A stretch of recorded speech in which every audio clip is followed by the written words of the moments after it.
difficulties. It's troublesome. It makes me angry for him. What's up, everybody? Major Retired Richard Ojeda here, and Jon Stewart nails it here. He strips away the myth and shows exactly what Trump is, a pampered, overgrown rich kid, still pitching tantrums because reality never once made him clean up his own mess. I mean, I just keep thinking, like, has anybody told them that they won? Not enough! Like, it's exhausting. It's not enough. It goes down. It's Conan the Barbarian. I will hear the lamentations of their women. I will drive them into the sea. Like, it's bonkers. It's all of them, though. Someone has to tell him that all that anger is also bad for his health, and we're all seeing the health. He's So the healthiest person ever to.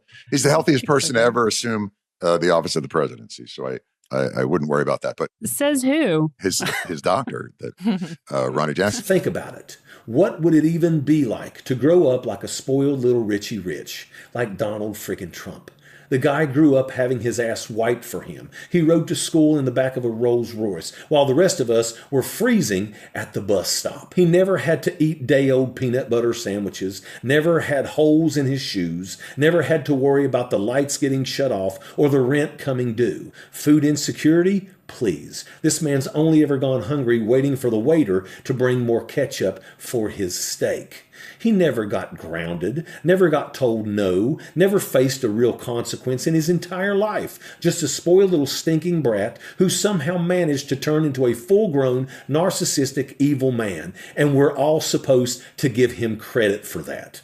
Hell no. But it has created a new category called sore winners. You don't see it a lot, but every now and again. Think about this. Why are they still so pissed off and angry? Why are they so full of conspiracy theories, still trying to convince everybody 10 months after the damn election that they're the victims? Has anybody ever set them down with these morons and told them that they actually won?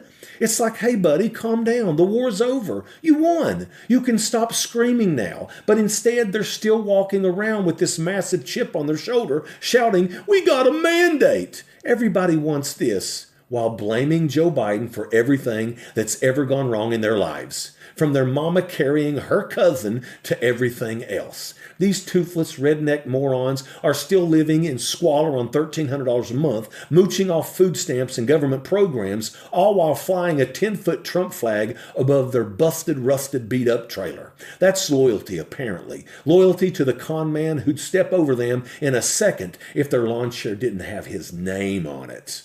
Peel back the curtain on their costume, and what you find isn't victory or pride. It's cosplay. These people don't know how to act. It's like they're trapped in a bad Halloween suit, pretending to be human. Strip it off, and what's left is arrogance, stupidity, greed, gluttony, envy, sloth. Every one of the deadly sins stuffed into one bloated carcass of entitlement. And if you want to describe them in a more biblical sense, they're the very picture of Matthew 23:27. Whitewashed tombs, polished on the outside, but inside, nothing but rotten bones and corruption. That's the truth behind their gold-plated sham, their cracked marble, the peeled paint, and the stench underneath that tells the real story.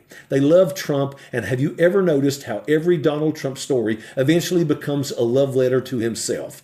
Every single time.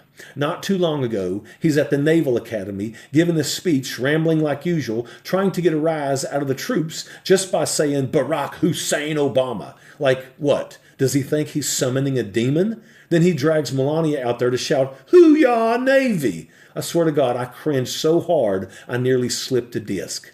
So he starts in on his favorite topic, himself, by way of his doctor, Ronnie Jackson. He starts handing out kudos, bragging that Ronnie once declared him the healthiest president in history. And the crowd sitting there like, sure. Dr. Feelgood, tell us more about the man who thinks Diet Coke counts as a vegetable. You can almost picture it. Ronnie spinning one of those old carnival prize wheels. Who's the healthiest president of all time? Spin, spin, spin. And it's Donald Trump. Congratulations, sir. You win another round of applause and a double cheeseburger. That's exactly how it works in his head. Life's just a game show, and he's the only contestant who ever gets to win. And that's what it always comes back to, this endless looping spectacle of rage and self-worship. Every headline, every rally, every lie is just another verse in the gospel according to Trump. Blessed are the loud, for they shall inherit the camera time. He's the only man on earth who can throw a victory tantrum. A billionaire president who's somehow convinced half of the country that he's the underdog. A man so allergic to humility he needs a doctor note to spell it. The guy's out here collecting sympathy like frequent flyer miles, screaming that it's the system's rigged while cashing checks from it. And his followers, they're right there behind him, waving their flags over busted trailers and overdue bills, worshiping a man who wouldn't cross the street to save them unless the street was paved in gold leaf. They think they've joined a movement. They've actually joined a multi-level marketing scheme for delusion. Invest your outrage, recruit your friends, and maybe one day you too can be broke, bitter, and owned by a billionaire. This is what happens when grievance becomes a lifestyle brand. It's not politics anymore. It's performance art for the perpetually offended. They've built a cult out of complaining, a megachurch of misery.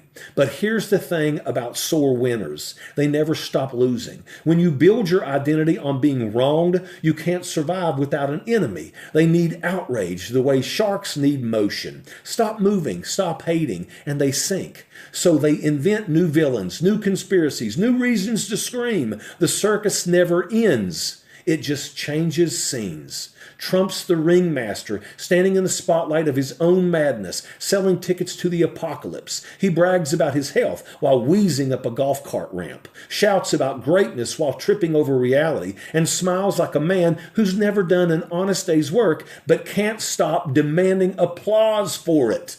The healthiest president in history. Sure, if cholesterol counts as competence, his workout plan is rage, his diet is validation, and his cardio is running from accountability. He's a man who can't tell the difference between loyalty and servitude, faith and flattery, America and a mirror. And that's where the rest of us come in. We're the ones standing outside the funhouse, watching the reflections twist and warp, shaking our heads while the crowd inside cheers.